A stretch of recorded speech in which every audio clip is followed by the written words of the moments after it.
So? I don't know if you watched the day we featured the DG of Nimasa, and we wanted to find out where exactly the woman was being taken to. He said that the vehicle that the woman finally entered belongs to the AIG and not any of the politicians. Yes, first of all, look at the cab that the woman was wearing. Whose cab was that? That was the cab, the chairman of the party of the APC in the state. If you watch that video, you see his cab, then he removed it and covered the woman's face. What is the relationship? We also placed a call to him, and he said, well, he didn't give a categorical answer to that if that was a scam, but he said the woman needed protection. By who? Is he a security officer? Is he a security officer? It's so amazing. You see, sometimes... Just allow me to go back to that list. The list you said was populated by members of the APC.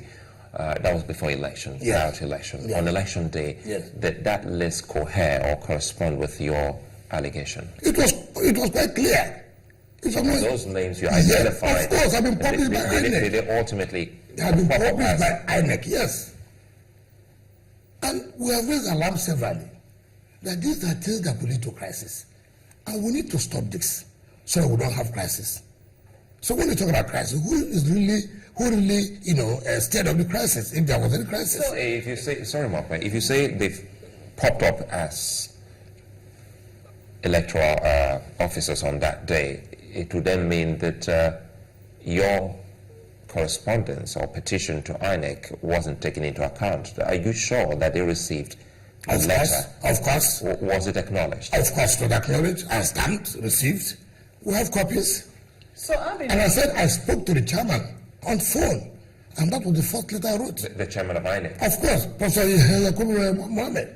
What about the rec in the States? Didn't he also get a copy of we sent a copy to him, of course. He would deny that was not true. They are not. They don't know who is the APC. They don't, and somebody has told you, this is my village person. I know him. And as a governor of the state telling you that, and you consider it to be not to be reasonable. So ab initio, it would seem that you did not have confidence in the process. During the system, and from what we have had, we intercepted some information that we thought were relevant to what we're doing, and we worked on that. In the electoral process, some people believe that when government is formed at the federal level, that government appears to have some influence as far as INEC is concerned.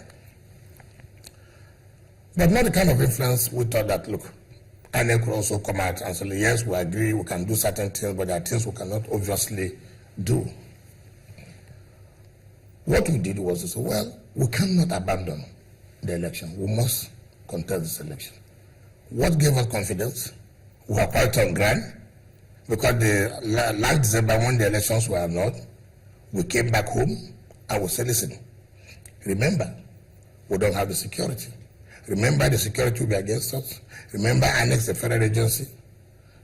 The only thing we can do is to make sure we go to the grassroots, to align ourselves with the people. That's your message to your people. Of course. And we carried it since December. We've been campaigning all through. And so we have sold our candidates to them. You have been quoted as saying that if these elections were to be conducted over and over and over again, your party will win as many times as the elections are conducted. It's very obvious, and people must accept the fact that there are some states that are traditionally PDP. If that is the case, why then are you, a little, it would seem, hammering on the fact that there are APC members as ad hoc staff? No, first of all, what we say is that if the election is conducted free and fair, we would win, clearly. But that if we are coming to compromise in order to deny us what we think that the people will be giving us their mandate, that we will resist it. Not that we are afraid. All we are saying, in resisting this, something could happen. And why can't we avoid it? Getting to the police station on that day, did you have any altercation with the police? Never. I couldn't have done that. If you watch it, you also know that I just stayed away after I've called the AIG to come. And the next thing I saw was the DG, the Massa, with a lot of military men. Thereafter, the former governor came with over 80 military men. It was very far from them. I just folded my hands. I was watching the whole drama.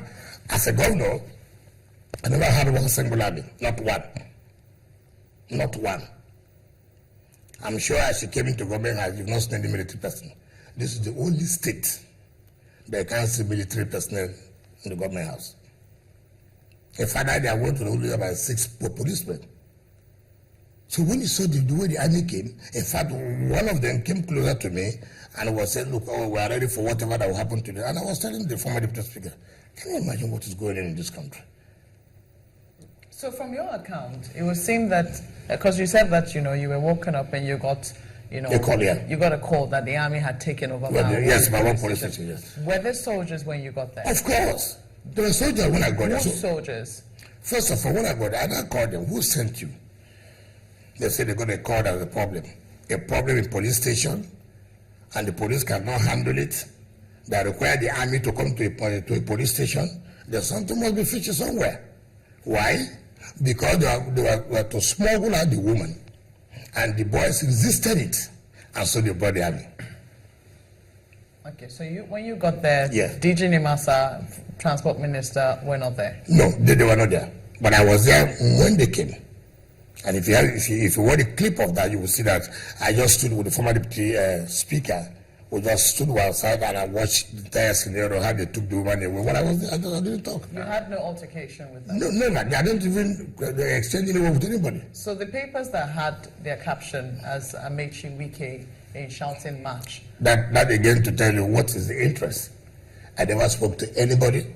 Even the AIG didn't even come to speak to me. I was one who invited the AIG.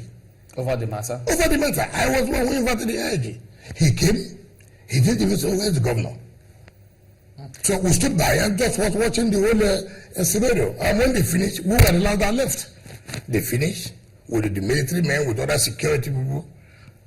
Let me get something straight. Who were those that were some kind of big fish of the APC that you met there when you got to the police station? Because the former governor wasn't there then. As I got to that place, the candidate of the APC was there, the Collins of Honda was there. It was the candidate that was there? Yes, of the APC that was there. The chairman of the party wasn't there? He came with the DG Nimasa, with the sole administrator of MDDC. And then when the former governor came, he came with the Magnus Bay and the rest of them. But we didn't talk to them. They finished all the drama and they left. And we stood by and we laughed. We laughed. And luckily at the end of the day, PDP won. Because he said, Sir Chimila, I know we'll have a lot to talk, we'll need to move on, but he said on the day he was on the program that it was, as they all came because they heard you were at the police station. That was when they came. They thought maybe you were come to bully your way there, so they felt that they should also come in there. It's very funny. I'm quite sure you watched him on the day he was on the program. Assuming that was what made him to come. Were they coming to fight the governor? So you came with your military men to fight the governor in the police station? So you see, when you have a mindset, obviously, knowing that they have lost the election, they are doing everything possible to see that the election being cancelled in one way or the other. In fact, it was surprising to me when I heard in their press statement that they said the entire election should be cancelled, which is their usual pattern. Anytime they lose the election should be cancelled.